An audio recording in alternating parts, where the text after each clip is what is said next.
નમસ્કાર વિદ્યાર્થી મિત્રો. ધોરણ 9 સામાજિક વિજ્ઞાન. વિદ્યાર્થી મિત્રો, ગયા પીડીએલની અંદર આપણે સામાજિક વિજ્ઞાનમાં પહેલા પ્રકરણ વિશે જોયું હતું કે ભારતમાં બ્રિટિશ સત્તાનો ઉદય. હવે એ પાઠ આપણે પૂર્ણ કર્યો હતો, પણ એનું સ્વાધ્યાય બાકી છે.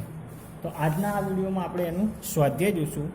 સ્વાધ્યાયની શરૂઆત કરવું એ પહેલાં આપણે ભારતમાં બ્રિટિશ સત્તાના ઉદયના પાઠની ઉપર છેલ્લી થોડી માહિતી હું તમને સમજાવી દઉં. તો આપણો જે ભારત દેશ છે એ ભારત દેશ પ્રાચીન કાળથી જે છે એ વિદેશમાં પોતાની ચીજ વસ્તુઓ માટે પ્રખ્યાત હતો. એટલે કે વિદેશમાં ભારતની વસ્તુની માંગ હતી, જેમાં સુતરાઉ કાપડ, મરી મસાલા, રેશમી કાપડ, આ બધી વસ્તુની માંગ વિદેશમાં વધારે હતી, ખાસ કરીને યુરોપ જેવા દેશોમાં. તો આ વસ્તુની લેવડ દેવડ માટે એક જમીન માર્ગ હતો. એટલે કે યુરોપની પ્રજાઓ ભારતમાં આવે, વેપારીઓ, અને ભારતમાંથી જરૂરી ચીજ વસ્તુઓ માલ સામાન લઈને યુરોપ જતા હતા. તો આમ ભારત અને યુરોપ વચ્ચે જે છે એ વેપાર થતો હતો. પણ સમય પસાર થતાં ભારત અને યુરોપ વચ્ચે જે વેપારી મથક હતું, કયું હતું? કોન્સ્ટેન્ટિનોપલ. તો આ કોન્સ્ટેન્ટિનોપલ જે છે એ વેપારીનું મુખ્ય મથક કોન્સ્ટેન્ટિનોપલ જે છે એ તુર્ક જાતિના લોકો જીતી લે છે. તુર્ક એટલે મુસ્લિમ રાજાઓ, એ જીતી લે છે. એટલે ભારત અને યુરોપ વચ્ચેનો વેપારી માર્ગ જે છે એ બંધ થઈ જાય છે. અને આ વેપાર માર્ગ બંધ થઈ જતાં ભારતની ચીજ વસ્તુઓ યુરોપમાં જતી નથી, અને યુરોપિયન લોકોને ભારતમાં જે ચીજ વસ્તુઓ મળતી હતી એના વગર ચાલે તેમ હતું નહીં. આથી યુરોપિયન લોકોને ભારતનો નવો જળમાર્ગ શોધવાની જરૂર પડી. અને આમ જે છે એ ભારતમાં જળમાર્ગ શોધવા માટે ઘણા બધા ખલાસીઓ એટલે કે જહાજ ચાલકોએ પ્રયત્નો કર્યા હતા. જેમાં સૌપ્રથમ હતો તો કે બાર્થોલુમિયા, જેણે દક્ષિણ આફ્રિકાના જે છે એ કેપ ઓફ ગુડ હોપનું ચક્કર લગાવીને પણ અધ વચ્ચે ખોરાક પાણી પતી જતાં તે જે છે એ શું કરે છે? પરત ફરે છે, એટલે પાછો ફરે છે. ત્યાર પછી તે ભારતનો જળમાર્ગ શોધવાનું માંડી વાળે છે. તો બાર્થોલુમિયા પછી બીજો સાહસી ખલાસી આવે છે ક્રિસ્ટોફર કોલંબસ. આ ક્રિસ્ટોફર કોલંબસ જે છે ભારત તરફ આવવાનો જળમાર્ગ શોધવા માટે નીકળે છે, પરંતુ તે જે પ્રદેશ શોધે છે એ પ્રદેશ અમેરિકા હોય છે. અને હાલના ત્યાં વેસ્ટ ઇન્ડિઝના ટાપુ કિનારે અત્યારે હાલ પણ ત્યાં લોકો વસવાટ કરતા જોવા મળે છે. અને એ જીવે છે ત્યાં સુધી પોતાને હિન્દનો શોધક માનતો હોય છે, પણ ખરેખર એણે ભારત તરફ આવવાનો જળમાર્ગ શોધ્યો હતો નથી. પરંતુ તેણે જે માર્ગ શોધ્યો હોય છે, એટલે કે જે ખંડ શોધ્યો હોય છે, કયો હોય છે? અમેરિકા. અને એ અમેરિકા નામ જે છે એ અમેરિકો વેસ્પુચી નામના વ્યક્તિ આપે છે, એટલે એ ખંડનું નામ શું પડે છે? અમેરિકા. ત્યાર પછી ભારત તરફ આવવાનો જળમાર્ગ તો બાકી રહ્યો વિદ્યાર્થી મિત્રો. જે મુખ્ય કામ છે કે ભારત તરફ આવવાનો જળમાર્ગ શોધવાનું. તો એ ભારતનો જળમાર્ગ કોણ શોધે છે? તો ત્યાર પછી સાહસ કરનાર વાસ્કો દ ગામા, જે પોર્ટુગીઝનો વતની હોય છે, જ્યારે ક્રિસ્ટોફર કોલંબસ જે છે એ ઇટાલીનો વતની હોય છે. તો પોર્ટુગીઝનો શાસક જે છે એ શું કરે છે? વાસ્કો દ ગામા ભારત તરફ આવવાનો જળમાર્ગ શોધે છે, અને ભારત અને યુરોપ વચ્ચેનો ફરી પાછો વેપાર શરૂ થાય છે, જે આપણે જોયું હતું. અહીંયા વિદ્યાર્થી મિત્રો તમને પાઠની માત્ર માહિતી જ આપું છું, એટલે બહુ ડિટેલમાં કહેતો નથી. ત્યાર પછી ભારત અને યુરોપનો વેપાર શરૂ થયા પછી વિવિધ પ્રજાઓ ભારતમાં આવે છે. જેમ પોર્ટુગીઝો આવી, એમ હોલેન્ડના ડચ લોકો, ડેનમાર્કના ડેનિશો, ફ્રેન્ચો અને અંગ્રેજો આવ્યા. આ બધા પ્રજા આવી અને ભારત સાથે વેપાર કરવા લાગી. પરંતુ વેપાર કરવાની અર્થે સાથે સાથે આ પ્રજાઓ ભારતના વિવિધ રાજ્યો પર પોતાનું નિયંત્રણ કરતા ગયા, એટલે પોતાનું પ્રભુત્વ જમાવતા ગયા. જેમાં અંગ્રેજો જે છે સર્વોપરી સત્તા મળી. એટલે કે છેલ્લા સફળ થઈ હોય પ્રજા વેપારની દ્રષ્ટિએ અને શાસનની દ્રષ્ટિએ, તો કઈ હતી? અંગ્રેજો.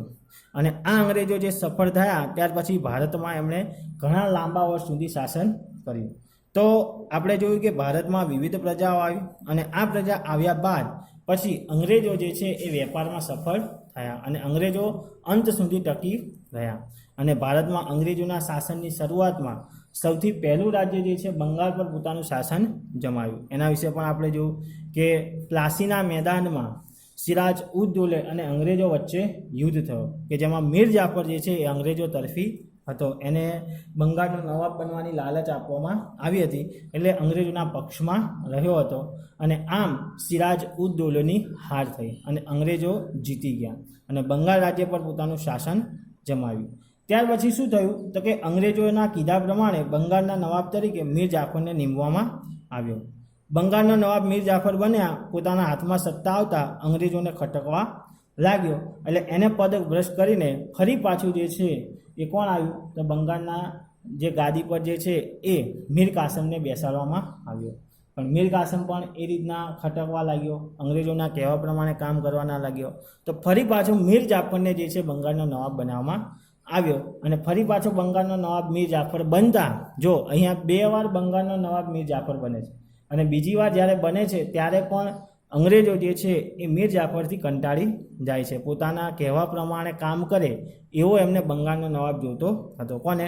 અંગ્રેજોને. આથી જે અંગ્રેજો અને મીર જાફર વચ્ચે શું થાય છે? યુદ્ધ થાય છે અને આ યુદ્ધમાં એની હાર થાય છે અને આમ ધીમે ધીમે જે છે એ અંગ્રેજોનું શાસન જમાતું, પ્રભુત્વ જમાવા બેસે છે. ત્યાર પછી એ જે છે એ યુદ્ધ કયું તરીકે ઓળખાય છે? બક્સરના યુદ્ધ તરીકે. 22 ઓક્ટોબર 1764 અને બંગાળ, બિહાર, ઓરિસ્સામાં દીવાની સત્તા સ્થાપે છે.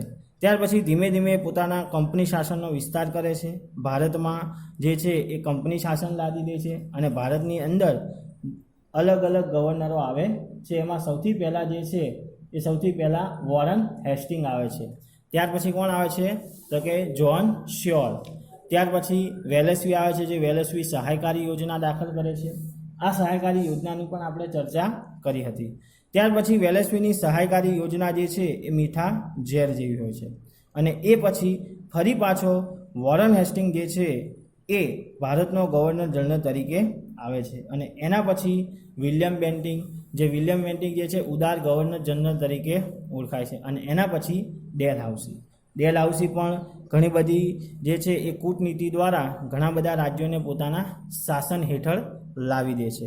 તો આમ ભારતની અંદર વિવિધ પ્રકારના ગવર્નરો આવે છે અને 100 વર્ષના સમયગાળામાં કંપની શાસકે પોતાનો વિસ્તાર વધારી દીધો હોય છે. ત્યાર પછી કંપની શાસનની આપણે આર્થિક અસરો વિશે ચર્ચા કરી હતી કે ભાઈ કારીગર વર્ગ પાસેથી વધારે પડતું કામ લેવામાં આવે, કરવેરો વધારવામાં આવે, જેથી કરીને ભારતની ચીજ વસ્તુઓ ભારતના લોકોને મોંઘી પડતી હતી. ભારતના જે ગૃહ ઉદ્યોગો, હસ્ત ઉદ્યોગો, હુન્નર ઉદ્યોગો એ પણ જે છે એ નાશ પામે છે. તો આમ અંગ્રેજ શાસનની ભારત પર ઘણી બધી અસર થતી જોવા મળે છે અને ભારતમાં ધીમે ધીમે અંગ્રેજ શાસનનો ઉદય થાય છે. અને ત્યાર પછી કેટલીક સામાજિક અસરોમાં પણ આપણે જોયું હતું કે ભાઈ શિક્ષણ પ્રવૃત્તિ સહિતથી, તો કે 1834માં લોર્ડ મેકોલોએ ભારતમાં અંગ્રેજી શિક્ષણની શરૂઆત કરી. કેમ અંગ્રેજી શિક્ષણની શરૂઆત કરી? તો કે કંપની શાસકોને પોતાના કર્મચારીઓ ભણેલા જોતા હતા ભારતની અંદર, એટલા માટે લોર્ડ મેકોલોએ પોતાના અંગ્રેજોના ફાયદા માટે અંગ્રેજી શિક્ષણની શરૂઆત કરી. ત્યાર પછી ચાર્લ્સ વુડની ભલામણથી મુંબઈ, મદ્રાસ અને કોલકાતા આ ત્રણેય રાજ્યોની અંદર જે છે એ યુનિવર્સિટીની સ્થાપના કરી. તો આમ અંગ્રેજ શાસનનો પાયો ધીમે ધીમે ભારતમાં નખાયો. તો અહીંયા હતી પાઠની ઉપર છેલ્લી માહિતી. હવે આપણે વિદ્યાર્થી મિત્રો સ્વાધ્યાય જોઈએ. તો સ્વાધ્યાયમાં શું છે?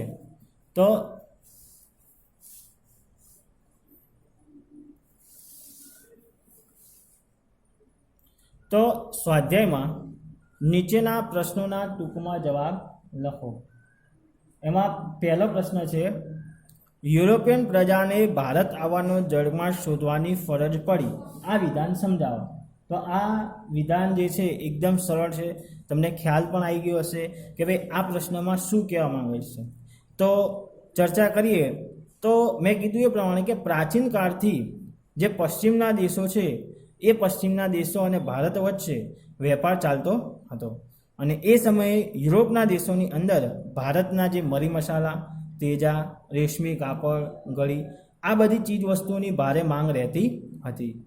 ત્યાર પછી ધીમે ધીમે સમય પસાર થતાં ભારત અને યુરોપ વચ્ચેનું જે મુખ્ય વેપારી મથક હતું કયું? કોન્સ્ટન્ટિનોપલ. એ જે છે એ મુસ્લિમ લોકો જીતી લે છે અને આમ ભારત અને યુરોપ વચ્ચેનો વેપાર શું થઈ જાય છે? બંધ થઈ જાય છે. પરંતુ ભારતની જે ચીજ વસ્તુઓ છે, મરી મસાલા, તેજા, મલમલ, એના વગર યુરોપિયન પ્રજાને ચાલે તેમ હતું નહીં. આથી યુરોપિયન પ્રજાને ભારત આવવાનો જળમાર્ગ શોધવાની જરૂર પડી. આ પ્રશ્ન તમને સમજાઈ ગયો હશે વિદ્યાર્થી મિત્રો, ખ્યાલ પણ આવી ગયો છે. તમે તમારી ભાષામાં પણ આ શબ્દ, આ જવાબ લખી શકો છો. ત્યાર પછી બીજો પ્રશ્ન છે, ડેલહાઉસીએ કયા કયા સુધારાઓ કર્યા? અહીંયા તમારે બીજો પ્રશ્ન છે કે ભાઈ ડેલહાઉસીએ કયા કયા સુધારાઓ કર્યા? તો આપણે સૌ જાણીએ જ છે વિદ્યાર્થી મિત્રો કે ડેલહાઉસી જ્યારે ભારતમાં ગવર્નર જનરલ તરીકે બનીને આવ્યો ત્યારે તેના ઘણી બધી યોજનાઓ શરૂ કરી, એટલે કે ઘણી બધી સુધારા વધારા કર્યા. જેમાં પહેલું હતું કે ભારતમાં રેલવેની શરૂઆત કરી ઈસવીસન 1853માં.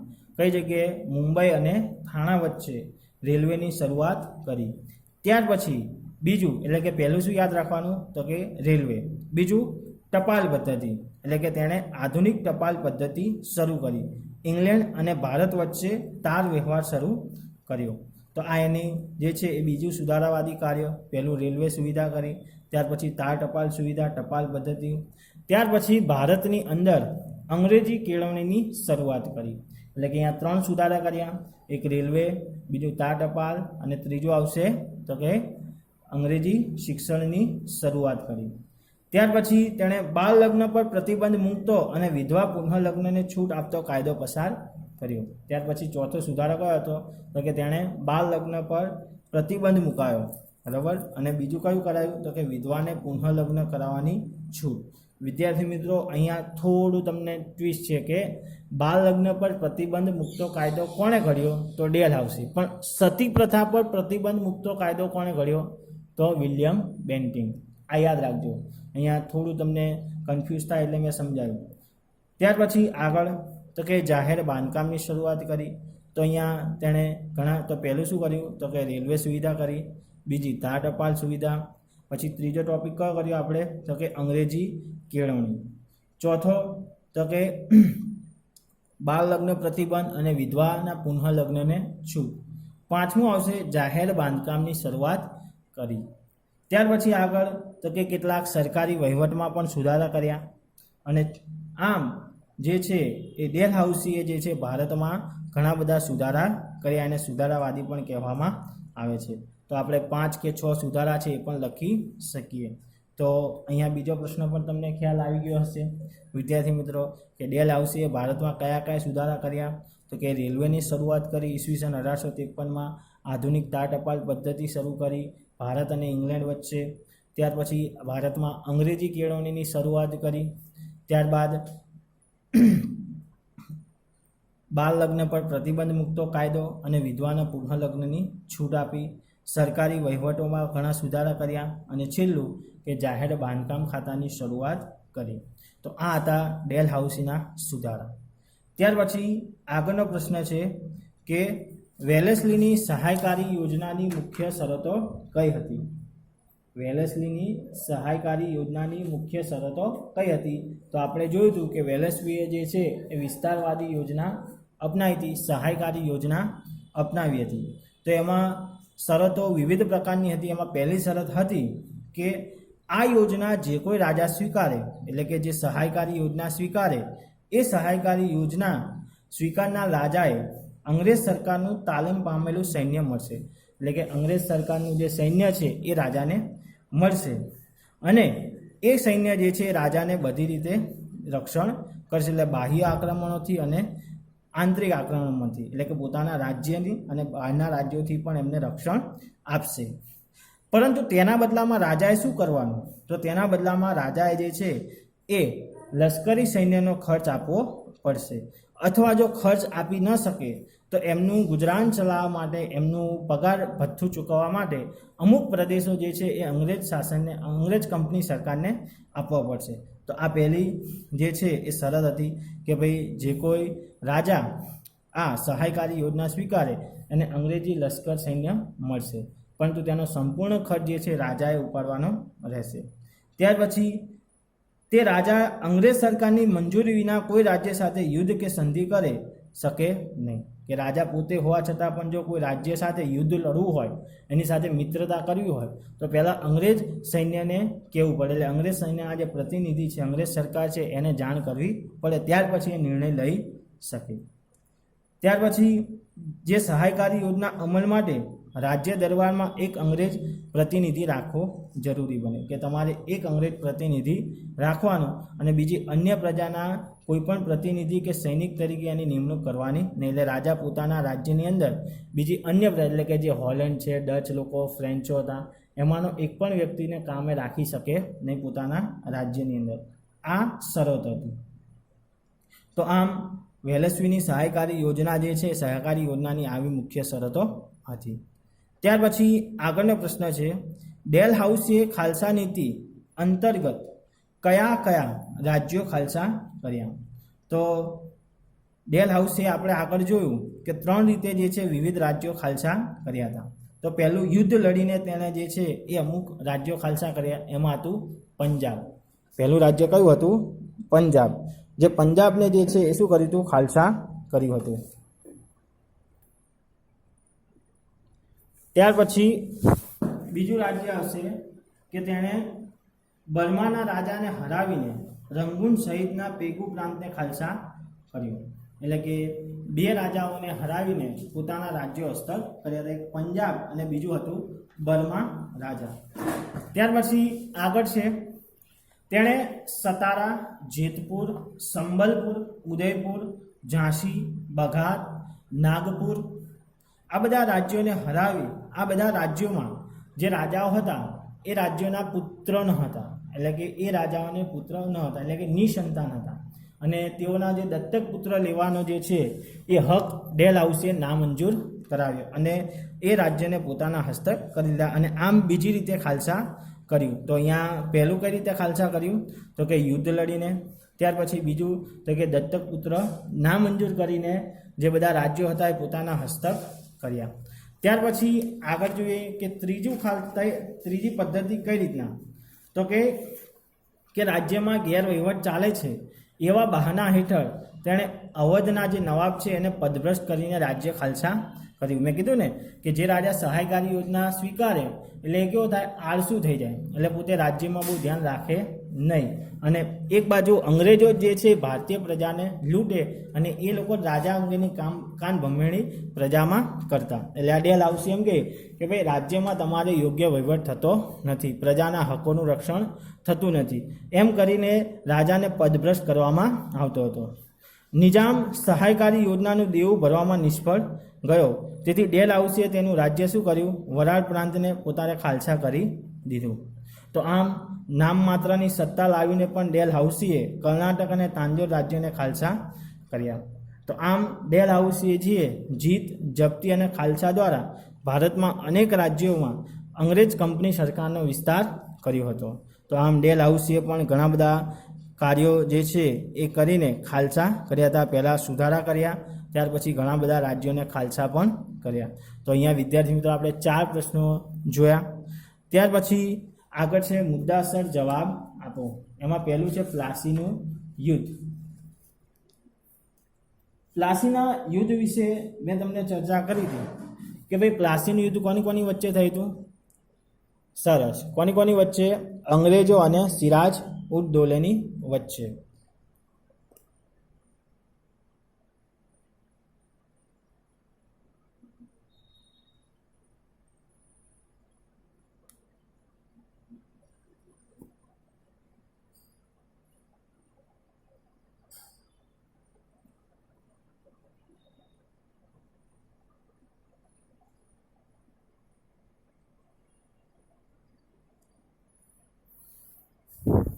અહીંયા વિદ્યાર્થી મિત્રો વિડીયોમાં થોડું ક્લિયરિટી ઘટી જાય છે, એટલે વ્યવસ્થિત કરવામાં થોડો સમય લાગે છે કે જેથી કરીને તમને પુસ્તક બરાબર દેખાય.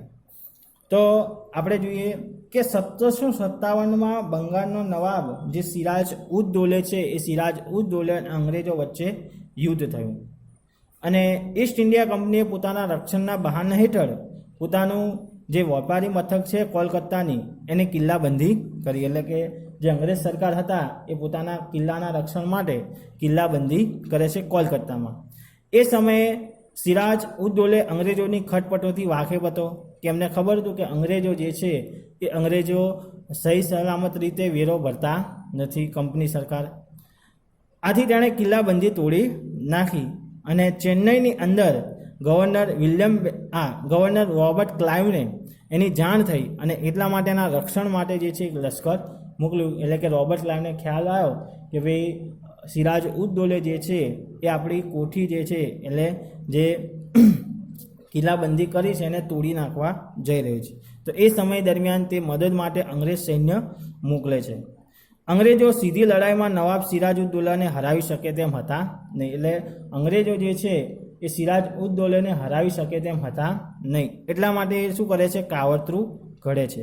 અને જે રોબર્ટ ક્લાઇવ જે છે એ સિરાજ ઉદ દૌલાનો સેનાપતિ મીર જાફરને બંગાળનો નવાબ બનવાની લાલચ આપે છે.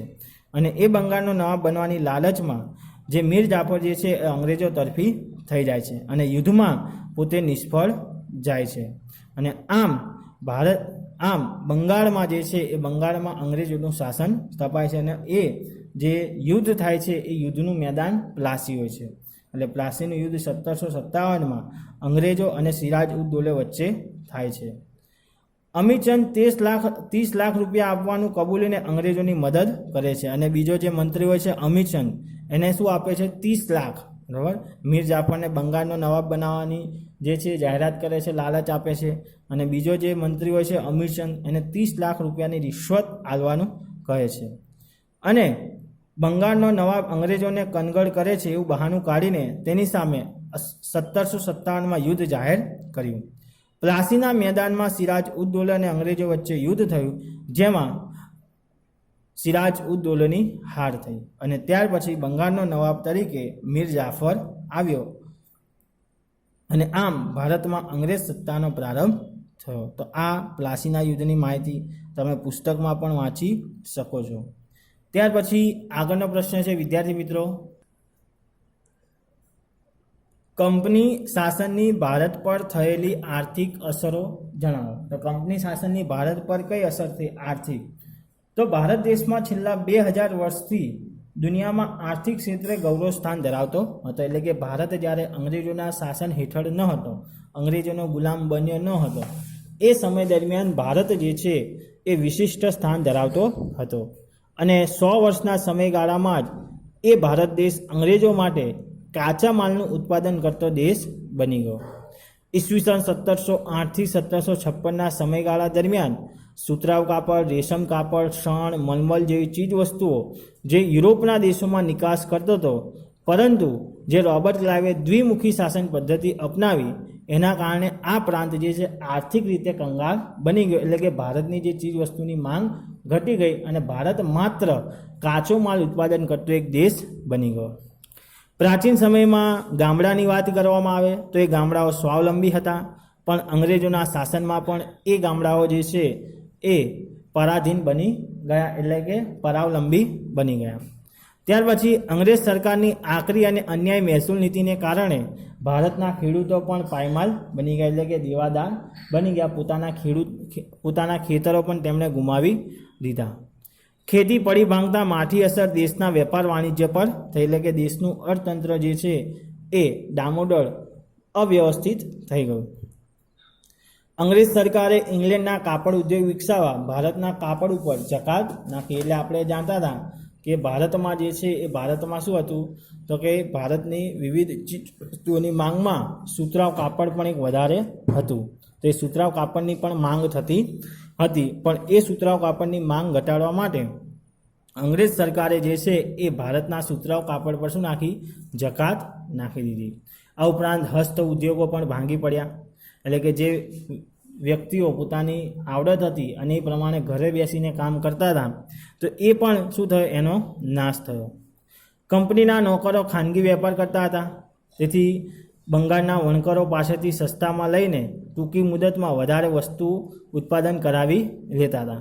જો એ ના પાડે તો એમને પાસે મારામારી કરવામાં આવતી, એટલે એમને સજા કરવામાં આવતી હતી. કંપની જો હુકુમના કારણે બંગાળનો ધીવકતો સુરત સુતરાઉ કાપડ અને રેશમી કાપડનો ઉદ્યોગ નાશ પામ્યો. આમ કંપની શાસન ભારતની ખેતી, ઉદ્યોગ અને વેપાર ધંધા પર એની વિનાશક અસર થઈ. તો અહીંયા આપણે આર્થિક અસરો જોઈ. હવે સામાજિક અસરો કેવી થઈ? ત્રીજો પ્રશ્ન છે કંપની શાસનની ભારત પર થયેલી સામાજિક અસરો. તો સામાજિક અસરોમાં જોવા જઈએ તો અંગ્રેજ વહીવટ દરમિયાન વર્તમાનપત્રોના વિકાસથી પ્રજામાં વાણી અને વિચાર સ્વાતંત્ર્યતાની ભાવનાનો વિકાસ થયો. એટલે કે જે વર્તમાનપત્ર શરૂ થયા એ વર્તમાનપત્રોથી લોકોમાં થોડી હિંમત આવી. ત્યાર પછી 18મીથી 19મી સદી દરમિયાન ઘણા બધા જે સુધારાઓ છે એ પણ થયા, જે આપણે જોયા કે દૂધ પીતીને કરવાનો રિવાજ, બાળ લગ્ન, દહેજ પ્રથા, વિધવા પુનઃલગ્ન, કે ભારતની અંદર જે અંગ્રેજ ગવર્નરો આવ્યા એમના સંપર્કમાં આવીને હિન્દ લોકોએ ઘણા બધા સુધારાઓ કરાવ્યા હતા. ત્યાર પછી ભારતની અંદર આપણે જોયું કે ભાઈ અંગ્રેજી કર્મચારીઓની જરૂર પડતા અંગ્રેજી શિક્ષણની શરૂઆત કરી, જેમાં લોર્ડ મેકોલોએ અને ચાર્લ્સ વૂડની ભલામણથી મુંબઈ, ચેન્નઈ અને કોલકાતા આ ત્રણેય રાજ્યોમાં યુનિવર્સિટી સ્થપાઈ. તો આમ અહીંયા કેટલાક સામાજિક સુધારાઓ પણ થઈ, સામાજિક અસરો પણ થતી જોવા મળી છે. ઘણા લોકોને એવું લાગ્યું કે ભાઈ અંગ્રેજો જે છે એ આપણી ભારતીય સંસ્કૃતિનો નાશ કરવા માંગે છે, અને ઘણા લોકો એવું કીધું કે ભાઈ જે સુધારો થાય છે એ હિન્દના પ્રજામાં, આ હિન્દના જે છે એ ફાયદામાં છે, એટલે કે હકારાત્મક વલણમાં છે. તો આમ એ વખતે પણ આવી બધી ચર્ચા થતી જોવા મળતી હતી અને સંઘર્ષો પણ હતા કે ઘણા લોકોને અંગ્રેજો કરેલા સુધારા માન્ય પણ હતા અને ઘણાને માન્ય પણ હતા નહીં. તો અહીંયા વિદ્યાર્થી મિત્રો સ્વાધ્યાયમાં પ્રશ્ન 1 અને 2 આપણે અહીંયા પૂર્ણ કરીએ છીએ. ત્યાર પછી આગળ જોવા જઈએ તો આવશે વિકલ્પો. હવે વિકલ્પોમાં પહેલાં તમારે જાતે જવાબ વિચારવાનો છે. ભારત આવવાનો જળમાર્ગ કોણે શોધ્યો? અહીંયા તમને આપેલું છે ભારત તરફ આવવાનો જળમાર્ગ કોણે શોધ્યો? તો અહીંયા Columbus, prince Henry, Vasco da Gama, Bartolomeu. તો અહીંયા જવાબ આવશે વાસ્કો દ ગામા. કોણે શોધ્યો? જો એમ પૂછ્યું કોણે સૌપ્રથમ કોણે શરૂઆત કરી, તો બાર્થોલોમિયાએ. બરાબર, પણ કોણે શોધ્યો? તો વાસ્કો દ ગામાએ પોર્ટુગીઝનો વતની હતો. ત્યાર પછી બીજો પ્રશ્ન છે ભારતમાં જાહેર બાંધકામ ખાતાની સ્થાપના કોણે કરી? તો આપણે અગાઉ પ્રશ્નમાં જ જોયું ડેલ હાઉસે કરેલા સુધારામાં તેમાં જાહેર બાંધકામ ખાતાની શરૂઆત કોણે કરી હતી? તો કે ડેલ હાઉસે. અહીંયા તમને ઓપ્શન આપ્યા છે A Wellesley, B Dalhousie, C Warren Hasting અને ડી વિલિયમ બેન્ટિંગ. તો અહીંયા તમારે જવાબમાં શું આવશે? Dalhousie. હવે અહીંયા આગળ છે નીચેનામાંથી કયું વિધાન ખોટું છે? તો પહેલું 1757, જો અહીંયા ખોટું 1757માં પ્લાસીનું યુદ્ધ થયું, આ વિધાન સાચું છે. પ્લાસીના યુદ્ધથી કંપનીને બંગાળના 24 પરગણાની જાગીર બન્યા. બરાબર, તો કે પ્લાસીના યુદ્ધથી જે 24 પરગણાના જાગીર મળ્યા હતા, આ વિધાન કેવું છે? સાચું. પ્લાસીના યુદ્ધથી કંપનીએ બંગાળ, બિહાર અને ઓરિસ્સામાં દીવાની સત્તા મળી ના, બક્સરના યુદ્ધ પછી એમને મળી હતી. બંગાળના નવાબ સિરાજ ઉદ દૌલાએ પ્લાસીના યુદ્ધમાં ભાગ લીધો હતો, તો એમાં સિરાજ ઉદ દૌલે લીધો તો બંને વચ્ચે અંગ્રેજો વચ્ચે થયું હતું. એટલે ત્રીજું વિધાન જે છે શું છે? ખોટું છે. ત્યાર પછી આગળ ભારતનો પ્રથમ ગવર્નર જનરલ તરીકે કોણ આવ્યું? તો ભારતના પ્રથમ ગવર્નર જનરલ તરીકે કોણ આવે છે? તો અહીંયા તમને ઓપ્શન આપેલા છે એ વોરન હેસ્ટિંગ, બી વેલેસ્લી, સી ડેલ હાઉસી અને ડી કેનિંગ. તો અહીંયા તમારે જવાબ આવશે એ વોરન હેસ્ટિંગ, જે અહીંયા પ્રથમ પૂછ્યો છે. છેલ્લો પૂછાય તો ડેલ હાઉસી. અને ભારતના ગવર્નર તરીકે વોરન હેસ્ટિંગ 2 વાર આવ્યા હતો. બરાબર, પહેલા ક્રમે અને ચોથા ક્રમે, જે આપણે પુસ્તકમાં પણ જોયું. ત્યાર પછી 5મો પ્રશ્ન છે અંગ્રેજોએ ત્રીજો મૈસૂર વિગ્રહ કોની સાથે કર્યો? અંગ્રેજોએ ત્રીજો મૈસૂર વિગ્રહ કોની સાથે કર્યો? તો અહીંયા ઓપ્શન છે એ ટીપુ સુલતાન, બી મરાઠા, સી નિઝામ અને ડી હૈદરાબાદ. તો ત્રીજો મૈસૂર વિગ્રહ જે છે એ ટીપુ સુલતાન સાથે કર્યો હતો. તો અહીંયા વિદ્યાર્થી મિત્રો આપણે સ્વાધ્યાયને લગતા પ્રશ્નો જે છે, વિકલ્પો છે, બધું પૂર્ણ કર્યું. તો હવે તમારે માત્ર આ વિડીયો સાંભળીને તમારે સ્વાધ્યાય તમારી રીતે નોટમાં લખવાનું છે હોમવર્કની અંદર. તમારે આ વખતે અસાઇનમેન્ટ આપ્યું નથી એટલે તમારે એવું નહીં સમજવાનું કે અમને લેસન આપતા નથી, પણ જ્યારે જ્યારે પાઠ ચાલે એ પાઠ પૂર્ણ થાય પછી એનું સ્વાધ્યાય તમારે નોટમાં લખવાનું રહેશે. તો આજના વિડીયોમાં આટલું. તમને હોમવર્કમાં સ્વાધ્યાય આપેલું છે, તમારે ફરજિયાત લખવાનું છે.